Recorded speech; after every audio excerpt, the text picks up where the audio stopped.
Hi everyone, welcome to ట్రా healthy. This is Hema.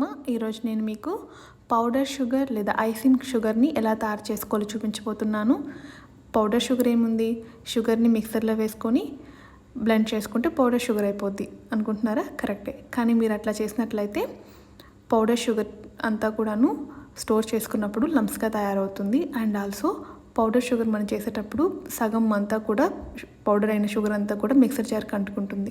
ఈరోజు నేను నీకు బోల్డెన్ టిప్స్ చెప్పబోతున్నాను. ఈ టిప్స్ మీరు పాటిస్తూ కనుక పౌడర్ షుగర్ని చేసినట్లయితే మీకు ఎన్ని రోజులు స్టోర్ చేసుకున్నా కూడా లంప్స్ అనేవి తయారవ్వవు. సో ఇంకెందుకు ఆలస్యం, ఎలా తయారు చేసుకోవాలి చూసేద్దామా. ఇక్కడ నేను 1/2 కప్పు షుగర్ని తీసుకున్నాను. దీన్ని నేను మిక్సర్లో ఇప్పుడు బ్లెండ్ చేసుకోబోతున్నాను. మీరు ఎప్పుడు కూడాను ఐసింగ్ షుగర్ చేసేటప్పుడు పల్స్లో మాత్రమే మనం ఇక్కడ దీన్ని గ్రైండ్ చేయాలి. అలా కాకుండా మీరు 1, 2, 3లో కనుక గ్రైండ్ చేసినట్లయితే హీట్ జనరేట్ అయ్యి ఆ హీట్కి షుగర్ అంతా మెల్ట్ అయ్యి మిక్సర్ జార్కి అంటుకోపోతుంది. సో ఈ విధంగా నేను చూపిస్తున్న విధంగా వన్స్ పల్స్ చేయడం, ఒక 20 సెకండ్స్ అలా వెయిట్ చేయడం, మళ్ళీ పల్స్ చేయడం, ఇలా మనము పౌడర్ షుగర్ని బ్లెండ్ చేసుకోవాలి. ఇక్కడ చూస్తే మీకు బాగా బ్లెండ్ అయింది. మీకు చూపిస్తాను నేను ఎంత ఫైన్గా ఇది పౌడర్ అయిందో. ఇలా మనం పల్స్లోనే ఈ పౌడర్ షుగర్ని అంతా మనము చేసుకోవాలి. సో ఇందులో నేను ఒక 1/2 టీ స్పూన్ వరకు కార్న్ ఫ్లోర్ని యాడ్ చేసుకుంటున్నాను. ఈ కార్న్ ఫ్లోర్ అనేది మనకి బైండింగ్ ఏజెంట్గా పనిచేస్తుంది. అండ్ ఆల్సో మనకి ఈ ఐసింగ్ షుగర్ అనేది గడ్డలు కట్టకుండా కూడా మనకి ఇది హెల్ప్ చేస్తుంది. ఇలా మనము కార్న్ ఫ్లోర్ యాడ్ చేసిన తర్వాత ఒకసారి మిక్స్ చేసుకొని మళ్ళీ పల్స్లోనే మనము బ్లెండ్ చేసుకోవాలి.